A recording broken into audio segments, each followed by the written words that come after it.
Welcome friends. मैं हूं कृष्णा और आप सभी का स्वागत करता हूं अभ्यास ऑनलाइन क्लास के इस नए वीडियो में। दोस्तों, आज के इस नए वीडियो में हम पढ़ने वाले हैं सेंट्रल टीईटी द्वारा जो एग्ज़ाम लिया गया था सन 2013 में, उसके क्वेश्चन पेपर को सॉल्व करेंगे। दोस्तों, तो प्रत्येक फील्ड से दोस्तों 30-30 नंबर का क्वेश्चन आता है। तो हम लोग आज इस वीडियो में देखेंगे बाल विकास के 30 प्रश्नों को जो 2013 में पूछा गया था, जो दोस्तों कक्षा 1 से लेकर के कक्षा 8 तक अर्थात पेपर 1 की तैयारी जो कर रहे हैं और पेपर 2 की जो तैयारी कर रहे हैं, दोनों के लिए इंपॉर्टेंट है। ठीक है, तो दोस्तों वीडियो को बने रहिए, वीडियो को शुरू से लास्ट तक ज़रूर देखिए।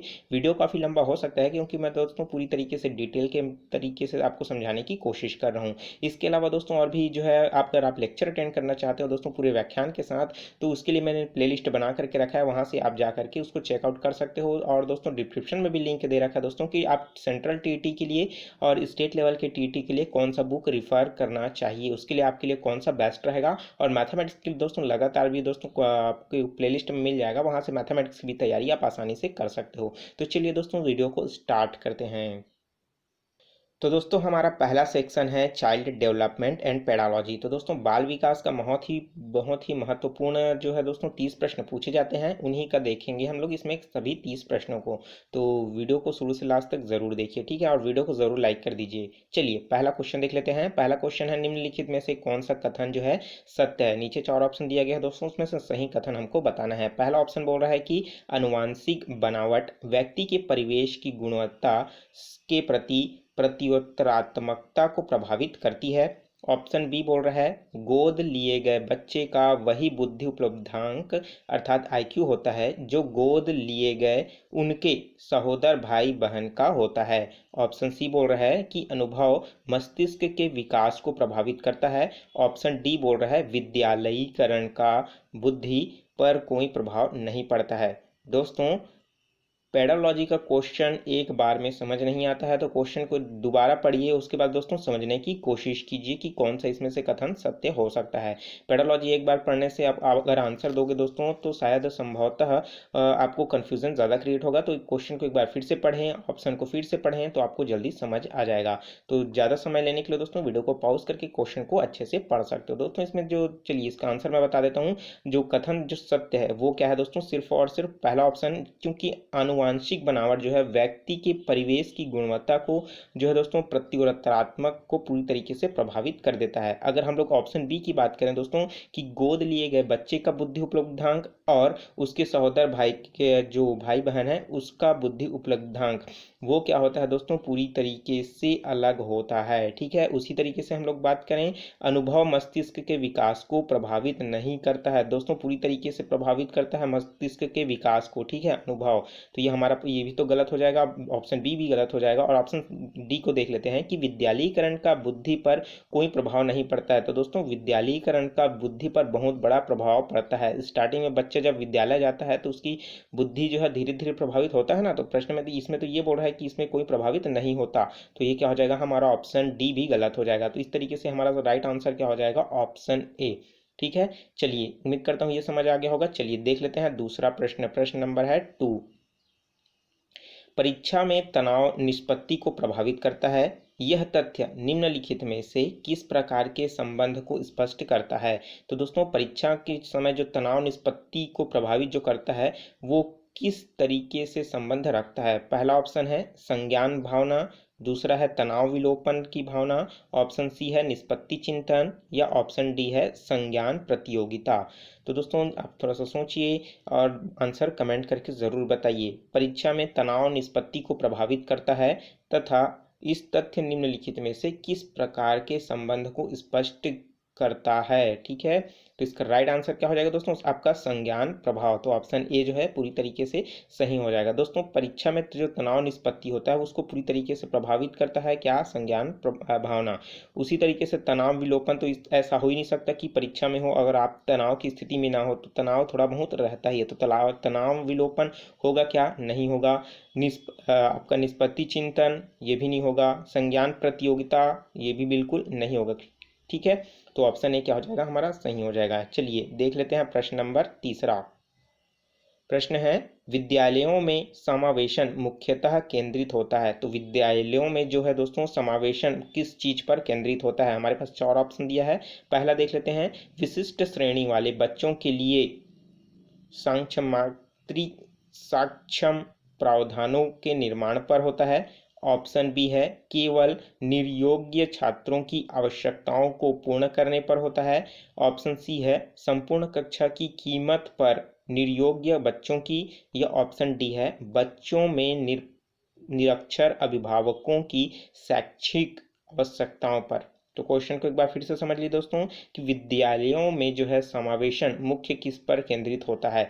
जो समावेशन है किस पर? विद्यालय पर। वो किस चीज पर केंद्रित होता है? तो आप समझ ही चुके होंगे दोस्तों, इसका राइट आंसर कौन सा होगा? हमारा ऑप्शन ए, विशिष्ट श्रेणी वाले बच्चों के लिए सक्षम अति सक्षम प्रावधानों के लिए निर्माण पर पूरी तरीके से केंद्रित होता है। तो इसलिए क्या हो जाएगा? हमारा ऑप्शन ए सही हो जाएगा। अन्य जो ऑप्शन है वो क्या हो जाएगा?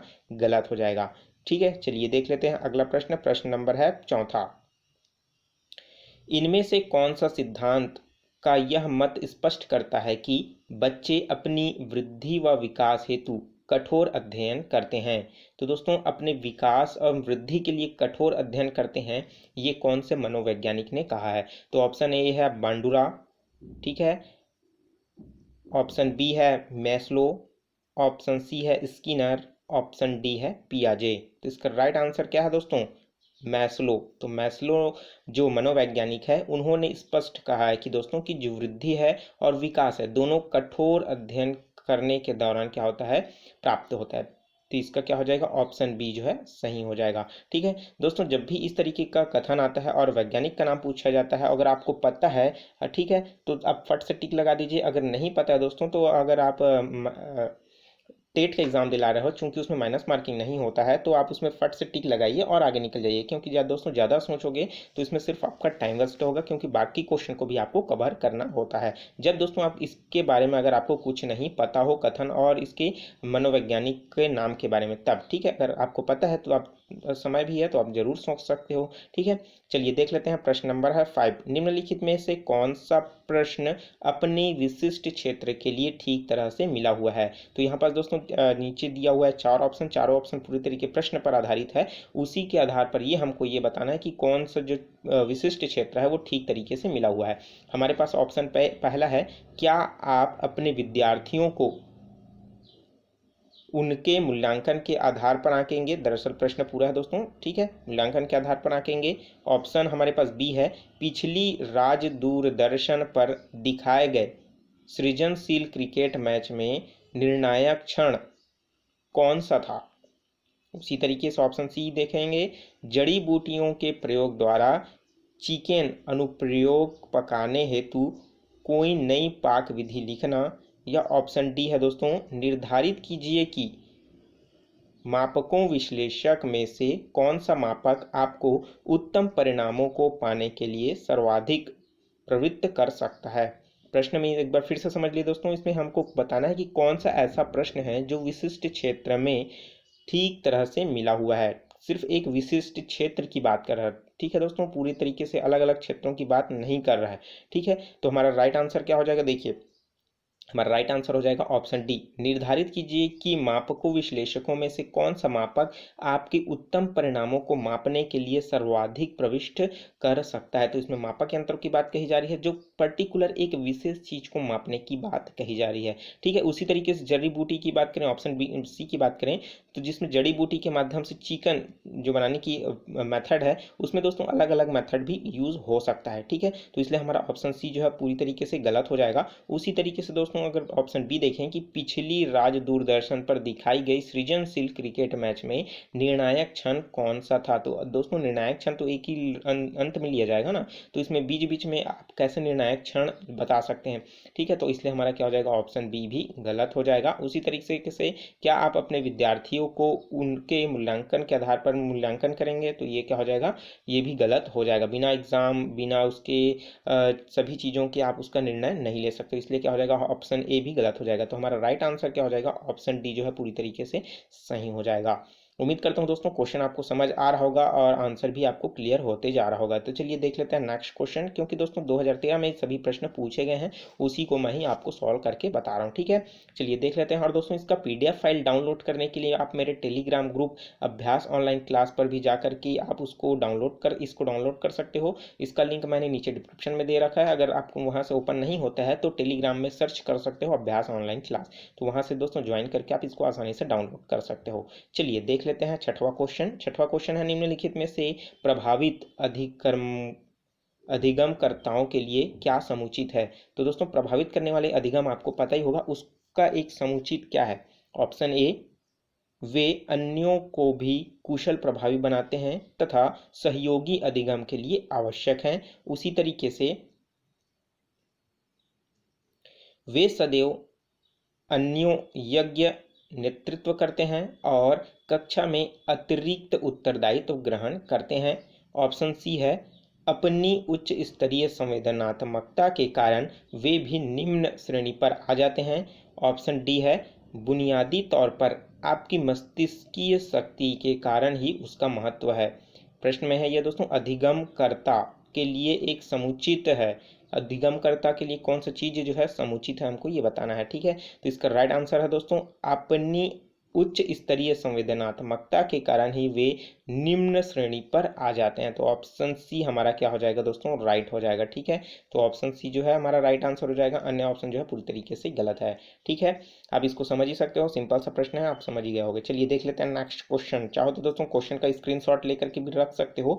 क्वेश्चन जब भी, क्योंकि क्या है, जब भी आप खाली रहोगे, ठीक है, तो आप क्या करते हो, गैलरी जो है ओपन करते हो, तो गैलरी में अगर ये क्वेश्चन सामने आ जाता है तो आपके दिमाग में फिर से माइंड में चलना स्टार्ट हो जाएगा, तो आपका रिवीजन भी हो जाएगा। ठीक है, आप इसलिए दोस्तों जो भी वीडियो देखते हो यूट्यूब में, कोई भी इंपॉर्टेंट लगता है तो आप तुरंत उसका स्क्रीनशॉट लेकर के जरूर रख लीजिए। ठीक है, चलिए अगला प्रश्न देख लेते हैं। प्रश्न नंबर है 7। एक शिक्षिका पाठ को पर्वपठित पाठ से जोड़ते हुए बच्चों को सारांश लिखना सिखा रही है। ठीक है, एक शिक्षिका जो है पाठ पढ़ाने के पश्चात बच्चों को सारांश लिखाना सिखा रही है, वह क्या कर रही है। ठीक है, ऑप्शन देख के हमको बताना है। ठीक है, पहला ऑप्शन है कि वह बच्चों की पाठ समझाने की स्वशैली विकसित करने में सहायता कर रही है। ऑप्शन बी है, वह बच्चों को संपूर्ण पाठ्य पुस्तक को पूर्ण रूप से न पढ़ने की आवश्यकता का संकेत दे रही है। ऑप्शन सी है, वह आकलन के दृष्टिकोण से पाठ्य वस्तु के महत्व को पुनर्बलित कर रही है। या ऑप्शन डी है कि वह विद्यार्थियों को सामर्थ्य कुलन स्मरण करने को प्रेरित कर रही है। वेरी इंपॉर्टेंट है दोस्तों, वेरी सिंपल सा प्रश्न है, आप इसका आंसर आसानी से टिक लगा करके बता सकते हो। ठीक है, कमेंट करके जल्दी जल्दी बताइए। ठीक है, कि वह पाठ्य पुस्तक का पूरा सारांश लिखाना सिखा रही है, तो वो क्या कर रही है, तो वह बच्चों को पाठ समझाने की स्वशैली विकसित कर रही है। ठीक है, स्वशैली विकसित कर रही है। ऑप्शन बी और ऑप्शन सी तो नहीं होगा दोस्तों, थोड़ा सा ऑप्शन डी में आपको कंफ्यूजन हो सकता है कि वह विद्यार्थियों को सामर्थ्य कुलन जो स्मरण है उसको करने की प्रेरित करे। तो दोस्तों उसमें स्मरण तो कराया जा रहा है, लेकिन पूरी तरीके से प्रेरित हो रहे हैं क्या, नहीं हो रहा, तो उसमें क्या हो जाएगा, स्वशैली विकसित इसमें होगा। ठीक है, तो ऑप्शन ए क्या हो जाएगा, हमारा राइट आंसर हो जाएगा। तो क्या हो जाएगा, हमारा पहला ऑप्शन सही हो जाएगा, अन्य ऑप्शन क्या है, पूरी तरीके से गलत है। चलिए प्रश्न नंबर 8 देख लेते हैं। भाषा अवबोधन से संबंध विकार है। तो दोस्तों विकार के बारे में एक पर्टिकुलर अलग से वीडियो बना करके रखा है, उसको भी आप चेक कर सकते हो। ठीक है, अगर आप जो है दोस्तों जब हिंदी में ना दिया हो तो इंग्लिश में देख लीजिए, इंग्लिश में समझ नहीं आ रहा हो तो हिंदी में देख लीजिए, तो दोनों चॉइस रहता है दोस्तों। जब पेडालॉजी में आप पढ़ते हो तो कुछ डाउट जो है आपका इंग्लिश में क्लियर हो जाता है। ठीक है, प्रश्न है, भाषा अवबोधन में संबंध विकार कौन सा है। चलाघात, अप्रेक्सिया, पठन वैकल्प, डिसलेक्सिया, उसी तरीके से वाक संबंध रोग, उसी तरीके से भाषाघात। तो भाषा अवबोधन के लिए इस जो है विकार कौन सा दोस्तों। ठीक है, तो भाषा अवबोधन के लिए विकार जो है हमारा भाषाघात होगा। ठीक है, भाषा से संबंधित जो विकार है वो क्या हो जाएगा, भाषा अवबोधन की श्रेणी में आएगा। तो ऑप्शन डी क्या हो जाएगा, हमारा सही हो जाएगा। चलिए अगला प्रश्न देख लेते हैं। प्रश्न नंबर है 9वां। प्रश्न है, पूर्व विद्यालय में पहली बार आया बच्चा मुक्त रूप से चिल्लाता है। जब पहली बार गया है बच्चा पहली बार, ठीक है, तो मुक्त रूप से चिल्लाता है, बहुत जोर जोर से चिल्लाता है। उसके बाद 2 वर्ष के पश्चात वही बच्चा जब प्रारंभिक विद्यालय में पहली बार जाता है तो उसका तनाव चिल्लाकर व्यक्ति नहीं जो तो अपना तनाव जो है चिल्लाकर व्यक्ति नहीं करता, अपितु सॉरी, यहाँ पर व्यतीत नहीं करता, ठीक है, यहाँ पर प्रिंट मिस्टेक हुआ है दोस्तों, ठीक है, व्यतीत नहीं कर पाता, अपितु उनके कंधे व गर्दन की पेशियां जो है तन जाती है। इसके इस व्यवहारिक परिवर्तन का क्या सैद्धांतिक आधार हो सकता है? ठीक है, तो सिंपल सा प्रश्न है दोस्तों। देखिए, पहली बार जो है बालक जाता है तो वो क्या करता है, मुक्त रूप से स्वच्छंद होकर के जोर जोर से चिल्ला करके रोता है। लेकिन 2 वर्ष पश्चात अगर वो फिर से जाता है प्रारंभिक स्थिति में, फर्स्ट स्टेज में, तो वो जो है पूरी तरीके से चिल्ला नहीं पाता। उसकी कंधों के जो मांसपेशियां हैं वो तनाव जो है युक्त हो जाता है और चिल्ला करके रोता है, ठीक है। तो उसमें जो है परिवर्तन देखने को मिलता है, तो यही परिवर्तन हमको बताना है। ऑप्शन ए है विकास क्रमिक प्रकार से होता है, ऑप्शन बी है विकास निरंतरीय होता रहता है, ऑप्शन सी है अलग अलग लोगों में विकास की भिन्न रूप से होता है, या ऑप्शन डी विभेद व एकीकरण विकास के लक्षण है। सिंपल सा प्रश्न दोस्तों, क्वेश्चन देख के घबराइए मत, जितना ज़्यादा बड़ा क्वेश्चन रहता है उतना ही ज़्यादा उसको फाइंड करने के जो है दोस्तों हम लोग को हिंट मिलते जाता है। तो इसका राइट आंसर क्या हो जाएगा दोस्तों? देखिए, विकास क्रमिक प्रकार से होता है, बिल्कुल होता है क्रमिक रूप से, ठीक है, विकास क्रम से होता है और निरंतर भी होता है, ये भी सही है। लेकिन जो दोस्तों इसमें जो चिल्लाने वाली बात है ना, इसको रोने वाली बात है, ये इसको बिल्कुल भी मैच नहीं कर रहा। अलग अलग लोगों में विकास भी भिन्न भिन्न रूप से होता है, ये भी सही है। लेकिन इस क्वेश्चन के अकॉर्डिंग अगर बात करें तो दोस्तों विभेद व एकीकरण के विकास के लक्षण उसमें देखने को मिल रहे हैं, तो इसलिए क्या हो जाएगा, ऑप्शन डी जो है सही हो जाएगा। इसमें केवल एक पर्टिकुलर व्यक्ति बालक के केस को लेकर के बताया गया है, ठीक है, तो इसलिए क्या हो जाएगा, ऑप्शन डी जो है सही हो जाएगा। चलिए अगला प्रश्न देख लेते हैं दोस्तों, हमें 30 क्वेश्चन कवर करना है, ठीक है, वीडियो लंबा हो सकता है तो आप दोस्तों वीडियो पर बने रहिए। चलिए देख लेते हैं, निम्नलिखित में से कौन सा वाइगोत्स्की के सामाजिक सांस्कृतिक सिद्धांत पर आधारित है? ठीक है, तो वाइगोत्स्की के सामाजिक एवं सांस्कृतिक सिद्धांत को आपने पढ़ा ही होगा, तो इसका आंसर आपको दोस्तों जरूर पता होगा। तो इसका ऑप्शन ए है दोस्तों सक्रिय अनुकलन, दूसरा है पारस्परिक शिक्षण, ऑप्शन सी है सांस्कृतिक निरपेक्ष संज्ञानात्मक विकास, या ऑप्शन डी क्या है दोस्तों, अंतर्दृष्टिपूर्ण अधिगम। क्वेश्चन एक बार फिर से समझ लीजिए, वाइगोत्स्की के सामाजिक सांस्कृतिक सिद्धांत पर आधारित क्या चीज है? तो राइट आंसर दोस्तों आपका सक्रिय अनुकलन, ठीक है, सक्रिय अनुकलन जो है आपका वाइगोत्स्की के सांस्कृतिक सिद्धांत पर आधारित है, तो ऑप्शन ए क्या हो जाएगा, सही हो जाएगा। चलिए क्वेश्चन नंबर 11 देख लेते हैं, यदि एक विद्यार्थी विद्यालय में लगातार निम्नतम श्रेणी प्राप्त करता है, निम्नतम दोस्तों अब नीचे का, ठीक है, तो उसके अभिभावक को उसकी सहायता हेतु परामर्श दिया जा सकता है। आप उसके अभिभावक को क्या परामर्श दोगे? ऑप्शन देख करके हम लोग देख लेते हैं कि वह अध्यापकों की घनिष्ठ संगति में कार्य करें। किसके लिए है? अभिभावक के लिए बात कहा जा रहा है। ऑप्शन बी है मोबाइल फोन, चलचित्र, कॉमिक्स, खेल हेतु अतिरिक्त काल पर रोक लगाएं, और ऑप्शन सी बोल रहा है कि जो भलीभांति शिक्षा नहीं ले पाए उसकी जीवन संबंधी कठिनाइयों का वर्णन करें। ऑप्शन डी बोल रहा है कि घर पर उसको परिश्रम वर्तक कार्य करने पर बल दें। तो ऑप्शन देख के आपको समझ ही आ गया होगा दोस्तों इसका राइट आंसर क्या हो जाएगा। तो 11वां का राइट आंसर क्या हो जाएगा, ऑप्शन ए, क्योंकि दोस्तों अध्यापक की जो है घनिष्ठ संगति में कार्य करेंगे अभिभावक, तो आपको पता ही चलेगा कि क्या उसके बच्चे में ये पता चल जाएगा कि जो अभिभावक हैं अर्थात उनके जो माता पिता हैं जो किसके संपर्क में हैं, आपके टीचर के गुरुजी के संपर्क में है, तो बच्चा भयभीत हो जाएगा कि मेरी शिकायत ना करें, ठीक है। तो इस तरीके से दोस्तों वो धीरे धीरे पढ़ना स्टार्ट करेगा और वो निम्नतम से दोस्तों उच्चतम की ओर जाना धीरे धीरे स्टार्ट कर देगा, ठीक है। एकाएक तो नहीं जाएगा लेकिन उसको जाने में समय लगेगा, ठीक है। तो इसका राइट आंसर क्या हो जाएगा, ऑप्शन ए, वह अध्यापकों की घनिष्ठ संगत में कार्य करे। चलिए अगला प्रश्न देख लेते हैं, प्रश्न नंबर है 12वां, एक बच्चा अपनी मातृभाषा सीख रहा है, ठीक है, एक बच्चा जो है अपनी मातृभाषा सीख रहा है एवं दूसरा बच्चा है वही भाषा द्वितीय भाषा के रूप में सीख रहा है। दोनों निम्नलिखित में से कौन सा जो सही समान प्रकार की त्रुटि कर सकते हैं? दोनों की त्रुटि दोस्तों एक समान होगी, कौन सी त्रुटि होगी हमको ये बताना है। पहला ऑप्शन है दोस्तों आधिकारिक सामान्यीकरण, दूसरा है सरलीकरण, तीसरा है विकासात्मक और चौथा है दोस्तों अत्यधिक संशुद्धता। ठीक है। तो दोस्तों इसमें आपको पता ही चल चुका होगा कि राइट आंसर क्या हो जाएगा। थोड़ा सा कन्फ्यूजन हो सकता है, लेकिन राइट आंसर क्या होगा इसका, विकासात्मक जो त्रुटि होगी उन दोनों में सेम होगी, ठीक है। क्योंकि आधिकारिक सामान्यीकरण अलग अलग होगा दोनों में, सरलीकरण अलग अलग होगा, क्योंकि दोस्तों बच्चा जो है पहली बार सीख रहा है अपनी मातृभाषा, और जो है दोस्तों द्वितीय भाषा सीख रहा है, तो सामने वाला जो बताएगा उसको आसानी से सीख सकता है ना वो। तो एक के लिए सरलीकरण भी हो सकता है, एक के लिए कठिन भी हो सकता है, ठीक है। तो ये दोनों के लिए भिन्न भिन्न हुआ, लेकिन हमको ये बताना दोस्तों जो समान होगा वही भी बताना है ना। तो दोनों का जो विकासात्मक जो श्रेणी होगा, ठीक है, क्रम होगा, वो क्या हो जाएगा, सही जो है एक समान होगा। उसी तरीके से अगर ऑप्शन डी की बात करें, अत्यधिक संशुद्धता, तो एक के लिए कम हो सकता है, एक के लिए ज़्यादा हो सकता है, ठीक है। तो ऑप्शन डी भी नहीं होगा। तो हमारा राइट आंसर क्या है, विकासात्मक जो क्रम है वो दोनों अगर त्रुटि होती है तो दोनों में एक समान होगी, ठीक है। तो इसलिए क्या हो जाएगा, ऑप्शन सी जो है सही हो जाएगा। चलिए प्रश्न नंबर 13 देख लेते हैं। प्रश्न नंबर 13 भी इंपॉर्टेंट है। प्रश्न है दोस्तों, निम्नलिखित में से कौन सा तत्व कक्षा में अधिगम हेतु सहायक हो सकता है। तो दोस्तों कक्षा में अधिगम अर्थात सीखने के लिए जो है बहुत ही सहायक चीज क्या है। पहला है कि बच्चों को अधिगम हेतु प्रेरित करने के लिए परीक्षणों की संख्या को बढ़ा देना चाहिए। जो परीक्षण है दोस्तों उसको संख्या को बढ़ा देंगे तो बच्चे अच्छे तरीके से सीखेगा। ऑप्शन बी देख लेते हैं कि अध्यापकों द्वारा बच्चों को स्वायत्तता को बढ़ावा व सहायता देना चाहिए। स्वायत्तता दोस्तों सेल्फ, ठीक है। और ऑप्शन सी बोल रहा है कि समानता बनाए रखने के लिए किसी एक अनुदेश पद्धति पर टिके रहना चाहिए।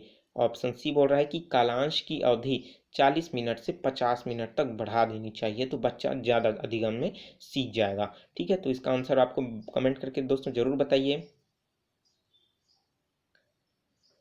बच्चे की अधिगम को क्या करना है, पूरी तरीके से बढ़ाना है, वो भी कक्षा में। कैसे बढ़ा पाओगे कि अध्यापकों द्वारा बच्चों की स्वायत्तता अर्थात जो सेल्फ स्टडी है दोस्तों उसकी उस पूरी तरीके से बढ़ाना है, बढ़ावा देना है, और उसमें उसकी सहयोग करना है। ऑप्शन बी क्या हो जाएगा, सही हो जाएगा, ठीक है।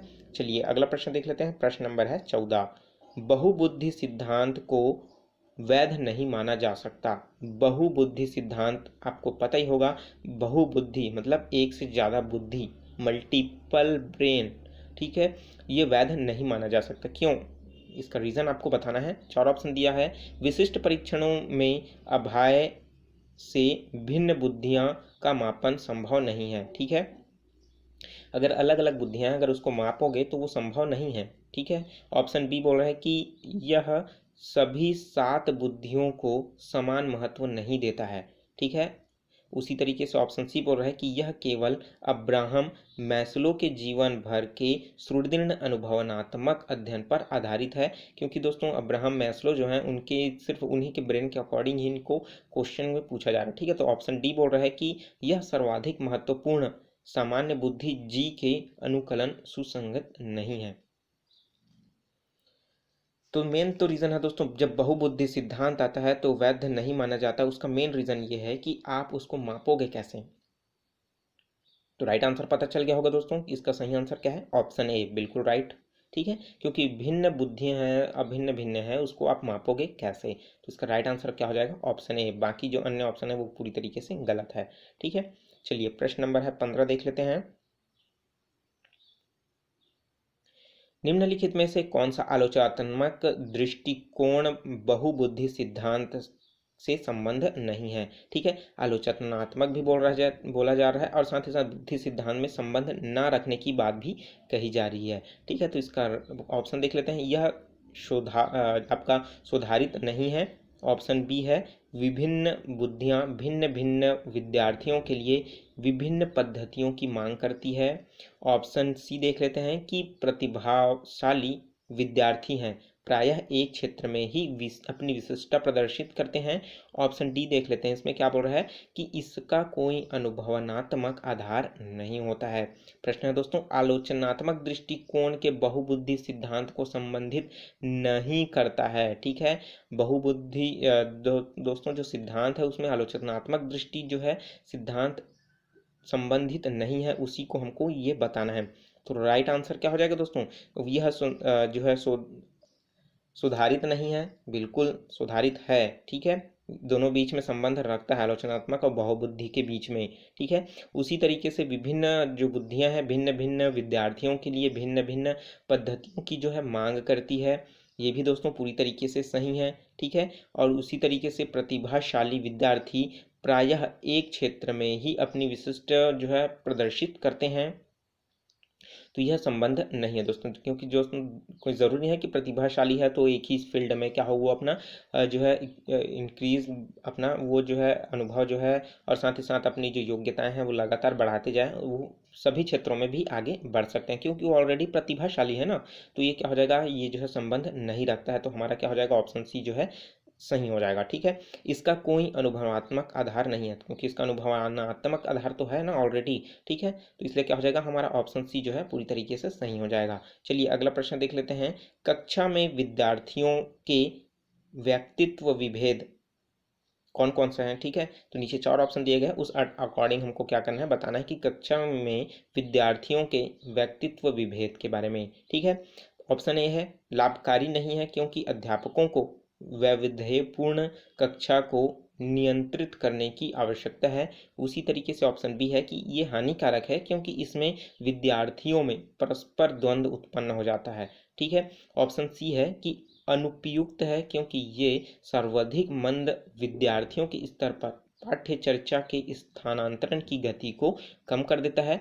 ऑप्शन डी है कि लाभकारी है क्योंकि ये विद्यार्थियों की संज्ञानात्मक संरचनाओं को खोजने में अध्यापकों की प्रवृत्त करती है।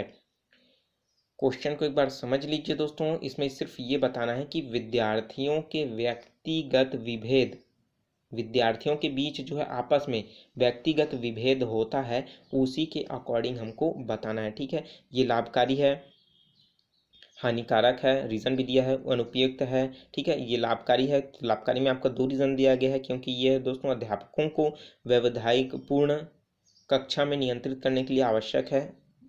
ये तो टीचर की बात हो गई। ठीक है, तो इसमें विद्यार्थियों की विभेद की बात कहाँ आ रही है। ठीक है, उसी तरीके से एक लाभकारी दिया है क्योंकि ये विद्यार्थियों के संज्ञानात्मक संरचनाओं को खोजने में अध्यापकों को प्रवृत्त करते हैं। तो ऑप्शन डी क्या हो जाएगा, सही हो जाएगा। अपने जो पहला दूसरा तीसरा ऑप्शन है वो क्या हो जाएगा, गलत हो जाएगा। चौथा ऑप्शन जो है सही हो जाएगा, तो D option is the right answer. ठीक है, चलिए अगला प्रश्न है प्रश्न नंबर 17। एक शिक्षिका अपनी कक्षा में कहती है, क्या कहती है, सभी प्रकार के प्रदत्त कार्य का निर्माण इस प्रकार किया जाना चाहिए कि प्रत्येक विद्यार्थी बिना किसी अन्य की सहायता से अपना कार्य पूर्ण करे।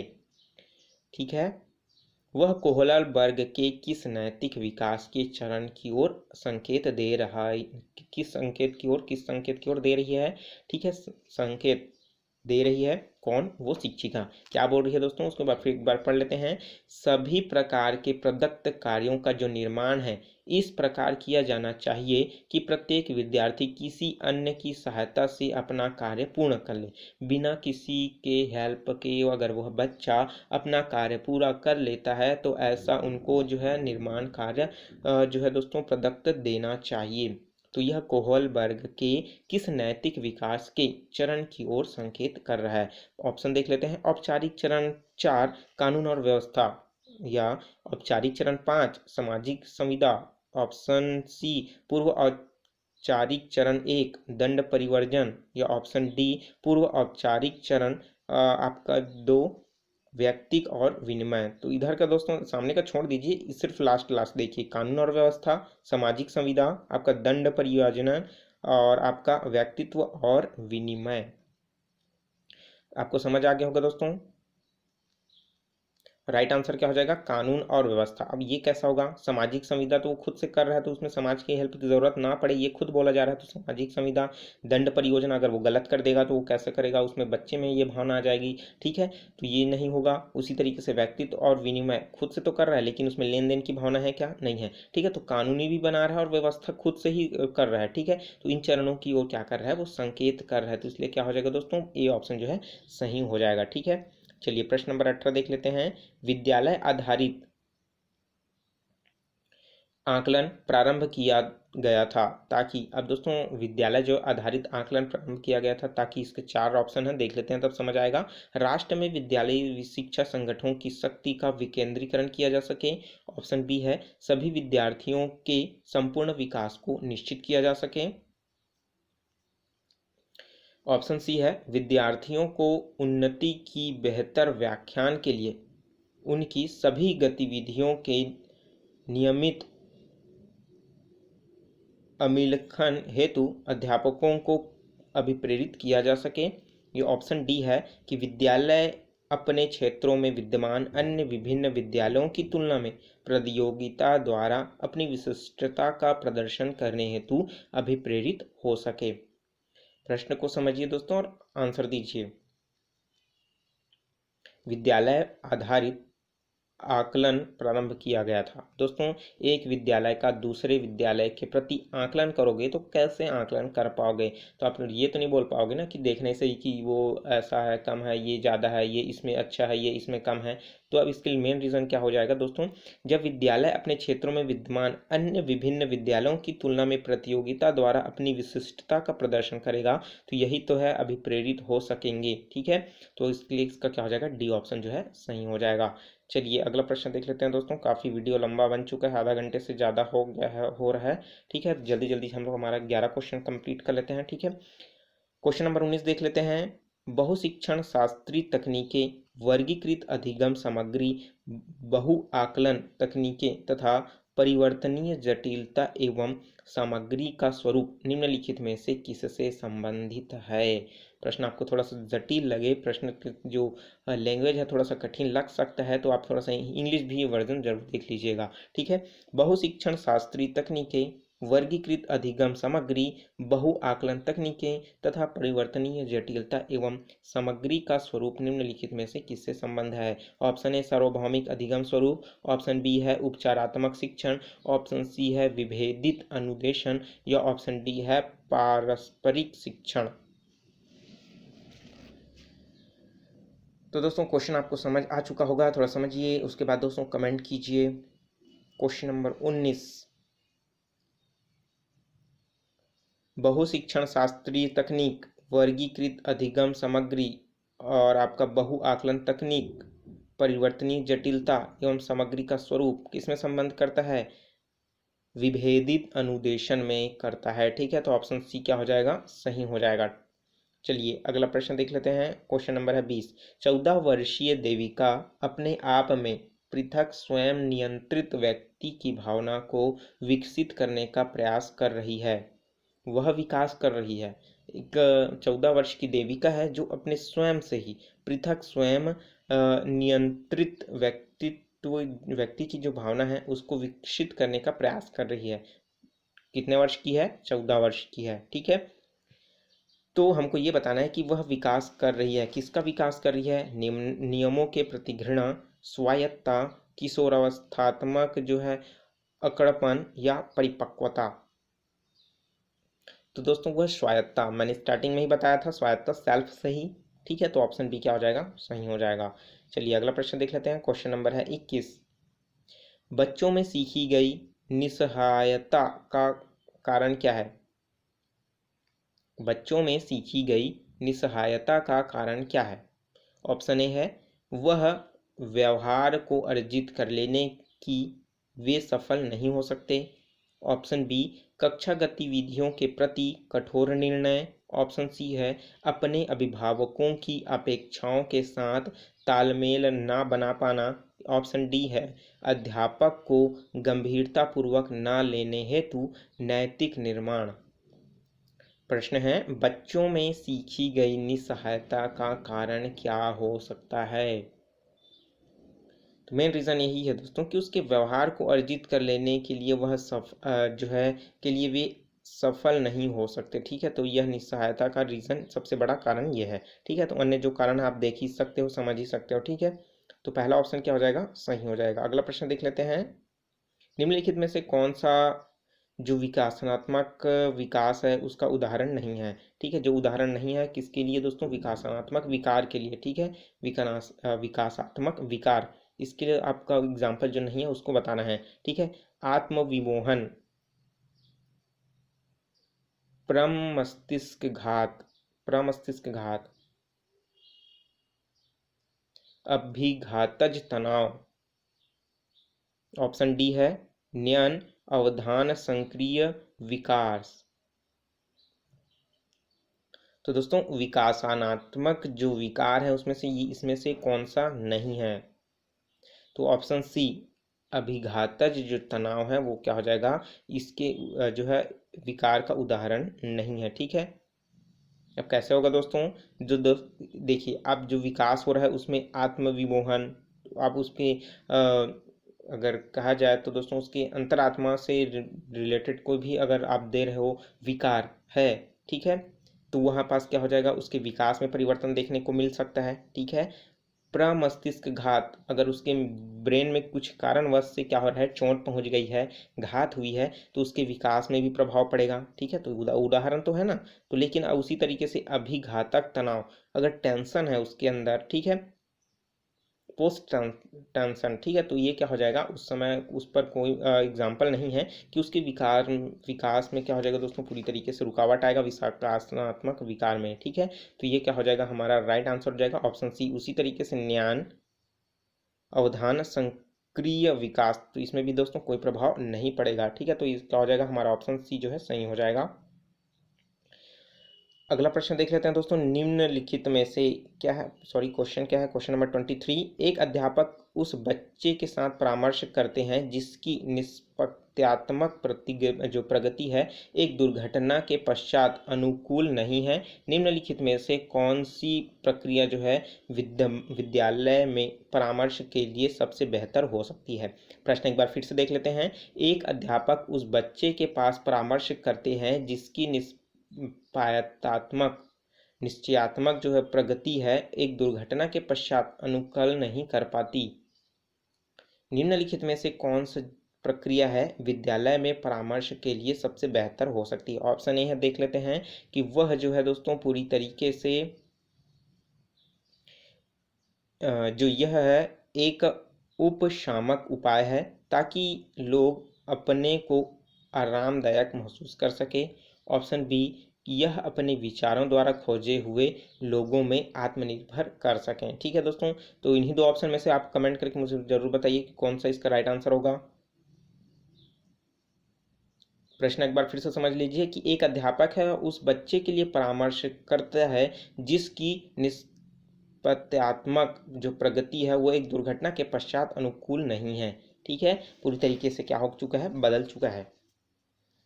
तो उसके लिए दोस्तों प्रतिक्रिया जो होगी विद्यालय के परामर्श के लिए बतौर, तो वो क्या होगा, तो इसका राइट आंसर हो जाएगा ऑप्शन ए, ठीक है। यह एक जो है उपशामक उपाय होगा ताकि लोग उस जो अपने को आरामदायक महसूस कर सके, ठीक है, क्योंकि दोस्तों ऑलरेडी वो दुर्घटना युक्त है, दुर्घटनाग्रस्त है, ठीक है, उसके पश्चात वो अनुकूलित भी नहीं है। तो इस कंडीशन में क्या होगा, वो उसको आरामदायक स्थिति महसूस करा करके उसको पूरी तरीके से जो है उसकी अध्ययन को आगे बढ़ाया जाए, ठीक है। चलिए अगला प्रश्न देख लेते हैं। प्रश्न नंबर है 24। निम्नलिखित में से समस्या समाधान को क्या बाधित नहीं करता है। दोस्तों समस्या समाधान हमको करना है, उसमें बाधित नहीं आना चाहिए वो हमको बताना है। अंतर्दृष्टि, मानसिक प्रारूपता, मोर्चाबंदी या निर्धारण। राइट आंसर दोस्तों बताइए, ऐसा क्या चीज है जो समस्या समाधान को बाधित नहीं करता है। ठीक है, तो ये क्या हो जाएगा, अंतर्दृष्टि। राइट आंसर क्या हो जाएगा, ऑप्शन ए। चलिए अगला प्रश्न देख लेते हैं। प्रश्न नंबर है 25। प्रगतिशील शिक्षा के संदर्भ में निम्नलिखित में से कौन सा कथन जॉन ड्यूई अनुसार समुचित है। ठीक है, जॉन ड्यूई के अनुसार जो है दोस्तों हमको ये बताना है कि प्रगतिशील शिक्षा के संदर्भ में कौन सा जो है समुचित है, मतलब उचित है या समुचित है जो भी, ठीक है। तो ऑप्शन ए है, कक्षा में प्रजातंत्र का कोई स्थान नहीं होना चाहिए। प्रजातंत्र आपको पता ही होगा, आपने पढ़ा होगा, ठीक है, पॉलिटिक्स में, ठीक है। और उसी तरीके से बी ऑप्शन बोल रहा है कि विद्यार्थियों को स्वयं ही सामाजिक समस्याओं को सुलझाने में सक्षम होना चाहिए। ऑप्शन सी बोल रहा है कि जिज्ञासा विद्यार्थियों के स्वभाव में अंतर्निहित नहीं है। जिज्ञासा बच्चों के स्वभाव में अंतर्निहित नहीं है, अपितु उसका कर्षण, ठीक है, उसी तरीके से संवर्धन करना चाहिए। ऑप्शन डी बोल रहा है कि कक्षा में विद्यार्थियों का निरीक्षण करना चाहिए, ना कि सुनना चाहिए। सिर्फ क्या करना है, उसका निरीक्षण करना है, बल्कि उसकी बातों को नहीं सुनना है, ऐसा ऑप्शन डी में बोल रहा है। तो राइट आंसर क्या हो जाएगा दोस्तों, ऑप्शन बी जो है दोस्तों आपका जॉन ड्यूनी का जो अनुसार, उसके अनुसार जो है समुचित है, वो क्या हो जाएगा, ऑप्शन आपका सॉरी ऑप्शन बी सही हो जाएगा। ठीक है, विद्यार्थियों को स्वयं ही सामाजिक समस्याओं से उलझने में के लिए सक्षम बना देना चाहिए। फिर उसके बाद दोस्तों आप उसकी बात निरीक्षण करो या उसकी बात सुनो या ना सुनो, आप उसको समाज की समस्याओं से सुलझने के लिए जिम्मेदार बना देना है। तो आप क्या हो जाएगा, सभी चीज़ों से आपको जो है पूरी तरीके से बच्चा जो है सीख जाएगा। ठीक है, और उसको प्रजातंत्र की बातें ऑलरेडी ऑटोमेटिक समझ आ जाएगा। ठीक है, तो इसलिए क्या हो जाएगा, ऑप्शन बी जो है सही हो जाएगा। चलिए अगला प्रश्न देख लेते हैं। प्रश्न नंबर है 26। प्रश्न है 26, सीबीएसई द्वारा अपनाए गए प्रगतिशील शिक्षा के प्रतिमान में बच्चों का समाजीकरण जिस प्रकार से किया जाता है उससे अपेक्षा की जा सकती है। तो उससे क्या अपेक्षा की जा सकती है, जो सीबीएसई के द्वारा जो अपनाए गए प्रगतिशील शिक्षा प्रतिमान में बच्चों की समाजीकरण की जो प्रक्रिया है उसको। ऑप्शन देख के आप दोस्तों आसानी से समझ सकते हो। ऑप्शन ए क्या है, ऑप्शन ए जो दिया है, वे समय नष्ट करने वाली अपनी सामाजिक जो आदत है दोस्तों, उसके अलावा जो उसकी प्रकृति है उसका त्याग करें तथा सीखे कि किस प्रकार अच्छी श्रेणियां पाई जा सकती है। उसी तरीके से ऑप्शन बी कि वे सामाजिक जो कार्य हैं उसके प्रति सक्रिय भागीदारी का निर्वहन करें तथा सामाजिक कौशल सीखें। ऑप्शन सी है कि वे बिना प्रश्न उठाए समाज के नियमों विनियमों का अनुपालन करने के लिए हमेशा तैयार रहें। या ऑप्शन डी है कि किसी भी प्रकार की सामाजिक पृष्ठभूमि में होते हुए भी वे सब स्वीकार करें जो कि उन्हें विद्यालय द्वारा प्रदान किया जा रहा है। तो राइट आंसर दोस्तों कमेंट करके ज़रूर बताइए। प्रश्न एक बार फिर से है दोस्तों कि सीबीएसई द्वारा अपनाए गए प्रगतिशील शिक्षा में प्रतिमान के बच्चों में समाजीकरण जिस प्रकार के किया जाता है उसे उपेक्षा की जा सकती है। तो उसकी क्या उपेक्षा की जा सकती है, कि वे जो है दोस्तों सामूहिक कार्य में सक्रिय भागीदारी का निर्वहन करें तथा सामाजिक कौशल सीखे। पूरी तरीके से समाज की बात कही जा रही है, तो ऑप्शन डी क्या हो जाएगा, सॉरी ऑप्शन बी जो है सही हो जाएगा। ठीक है, चलिए क्वेश्चन नंबर 27 देख लेते हैं। परिपक्व विद्यार्थी, ठीक है, क्वेश्चन सिर्फ यही दिया है परिपक्व विद्यार्थी, तो ऑप्शन देखेंगे तो समझ आएगा। परिपक्व विद्यार्थी आगे है ऑप्शन, इस बात में विश्वास करते हैं कि उसके अध्ययन में भावनाओं का कोई स्थान नहीं है। भावनाओं का कोई स्थान नहीं है, ऐसा कौन बोलता है दोस्तों, परिपक्व विद्यार्थी। किसमें के बारे में, विश्वास से संबंधित। तो उसी तरीके से ऑप्शन बी देख लेते हैं। अपनी बौद्धिकता में सखा अपने सभी प्रकार के द्वंद्वों का शीघ्र समाधान कर लेते हैं। ठीक है, अपनी बौद्धिकता के सखा अपने सभी प्रकार के द्वंद्वों का शीघ्र समाधान कर लेते हैं। ऑप्शन सी, अपने अध्ययन में कभी कभी भावनाओं की सहायता करते हैं। ऑप्शन डी, कठिन परिस्थितियों में भी अध्ययन में विचलित नहीं होते हैं। परिपक्व विद्यार्थी की बात कही जा रही है इसमें, सोचिए थोड़ा सा कौन सा राइट आंसर हो जाएगा। तो इसका राइट आंसर हो जाएगा ऑप्शन सी, अपने अध्ययन में कभी कभी भावनाओं की आवश्यकता चाहते हैं। ठीक है, क्योंकि ऐसे बहुत सारे केस होते हैं जिसमें बिना भाव के आप जो है उसको सॉल्व करना जो है थोड़ा सा मुश्किल हो जाता है। तो इसलिए क्या हो जाएगा, ऑप्शन सी जो है राइट हो जाएगा। चलिए अगला प्रश्न देख लेते हैं। क्वेश्चन नंबर है 28, निम्नलिखित में से कौन सा एक अन्य विकल्पों से संबंध नहीं है। अर्थात हमको ये कथन बताना है चारों में से कि कौन सा जो कथन है दोस्तों वो पूरी तरीके से अलग है। ठीक है, तो पहला है कि प्रश्नोत्तर सत्रों को संगठित करना, किसी विषय पर विद्यार्थियों की प्रतिक्रिया को लेना, प्रश्नोत्तरी परिचालित करना या स्व आकलन में कौशल को प्रतिमानित करना। सिंपल सा प्रश्न है, इसका आंसर तो आप आसानी से ज़रूर दे पाओगे। ठीक है, प्रश्नोत्तर जो है दोस्तों सत्र को संगठित करना या आपको प्रश्नोत्तरी क्विज परिचालित करना, ये तो दोनों एक ही हो गया। ठीक है, ए और सी दोनों एक में आ गया है। अब उसी तरीके से देख लो ऑप्शन बी, किसी विषय का विद्यार्थी की प्रतिक्रिया को लेना, तो उस सब्जेक्ट के प्रति अर्थात किसी पर्टिकुलर विशेष विषय में उस विद्यार्थी की प्रतिक्रिया क्या है उसको भी आप चेक कर सकते हो। तो मतलब ये ए बी और सी सभी एक में आ रहे हैं, तो अलग क्या हो जाएगा, ऑप्शन डी, स्व आकलन के कौशल को प्रतिमानित करना। ठीक है, खुद का आकलन कर रहा है वो कैसे करेगा, प्रश्न उत्तर के संगठित कर तो सकता है लेकिन वो क्या करेगा, पर्टिकुलर एक अलग से कर पाएगा। स्व आकलन की बात करें ना, तो स्व आकलन करेगा मतलब क्या हो जाएगा, जाएगा, क्वेश्चन जो होगा अपने मन से आएगा, ठीक है। तो इसलिए क्या हो जाएगा, ऑप्शन डी जो है एक अन्य विकल्पों में से क्या है, पूरी तरीके से संबंध नहीं है, इसलिए क्या हो जाएगा, ऑप्शन डी जो है सही हो जाएगा। चलिए अगला प्रश्न देख लेते हैं। प्रश्न नंबर है 29। एक विद्यार्थी उच्च स्तरीय सृजनशील रंगमंच कलाकार बनना चाहता है। उच्च स्तरीय सृजनशील रंगमंचीय कलाकार बनना चाहता है, उसके लिए निम्नलिखित में से कौन सा उपाय सबसे प्रेरक होगा। ठीक है, सृजनशील रंगमंचीय कलाकार बनना चाहता है वो विद्यार्थी, वो भी उच्च स्तर का, तो इसके लिए कौन सा प्रेरक होगा उसके लिए। ठीक है, नीचे 4 ऑप्शन दिए गए हैं। पहला है कि राज्य स्तरीय प्रतियोगिता को जीतने का प्रयास करना ताकि छात्रवृत्ति पाई जा सके, पहला ऑप्शन था। दूसरा ऑप्शन देख लेते हैं कि अपने रंगमंचीय कलाकार साथियों के साथ समानुभूतिपूर्वक हठी तथा सहयोगी संबंध विकसित करना। ये ऑप्शन सी है कि उन रंगमंचीय कौशल को अधिक समय देना जिसमें वह बड़े प्रफुल्लित होते हैं।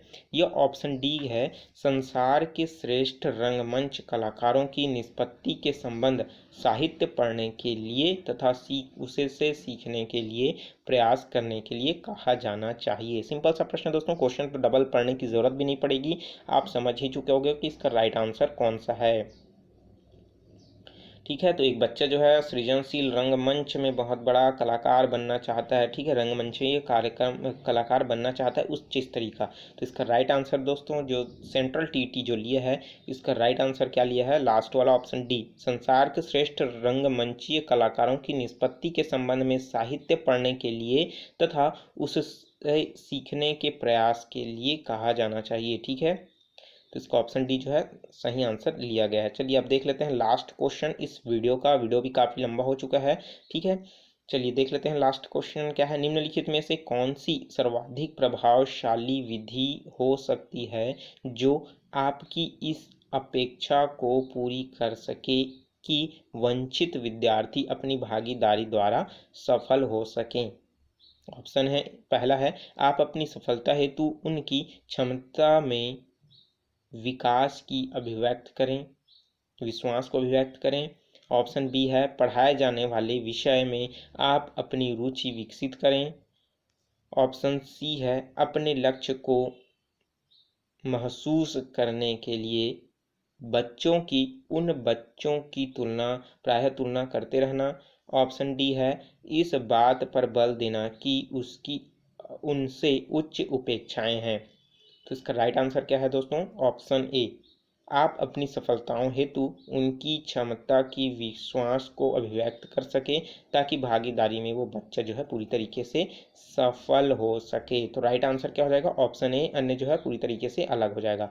दोस्तों नेक्स्ट मेरा वीडियो आने वाला है मैथमेटिक्स में, तो 2013 में जितने भी मैथमेटिक्स के क्वेश्चन आए हैं उसको मैं फिर से आपको सॉल्व कराने की कोशिश करूंगा, किस तरीके के प्रश्न आए हैं किस तरीके से इसको सॉल्व करना है। ठीक है, तो वीडियो कैसा लगा कमेंट करके ज़रूर बताइए। जो स्टूडेंट नए हैं चैनल को सब्सक्राइब नहीं किया जरूर सब्सक्राइब करके दोस्तों नोटिफिकेशन बेल ऑन कर ले, ताकि मैं इसी तरीके का वीडियो दोस्तों जब सब्सक्राइब करोगे नोटिफिकेशन बेल आएगा उसको भी ऑन कर लें, ताकि मेरे द्वारा अपलोड किया गया वीडियो आप लगातार वॉच करते रहोगे बिना किसी रुकावट के। वीडियो को ज़्यादा से ज़्यादा शेयर करें व्हाट्सएप ग्रुप में, फेसबुक ग्रुप में, इंस्टाग्राम में, स्टडी मेटल ग्रुप में, ताकि इस वीडियो का फ़ायदा भी सभी लोगों को मिल सके। और दोस्तों इसका PDF जो है आप मेरे टेलीग्राम ग्रुप अभ्यास ऑनलाइन क्लास में भी आप इसको डाउनलोड कर सकते हो। और साथ ही साथ दोस्तों मेरे वेबसाइट www.abhyasgk.com पर भी विजिट करके आप इसको आसानी से पढ़ सकते हो। तो चलिए मिलते हैं दोस्तों नए वीडियो में नए क्वेश्चन के साथ, नए टेस्ट सीरीज के साथ। तो मुझे दीजिए इजाजत, take care, all the best, जय हिंद।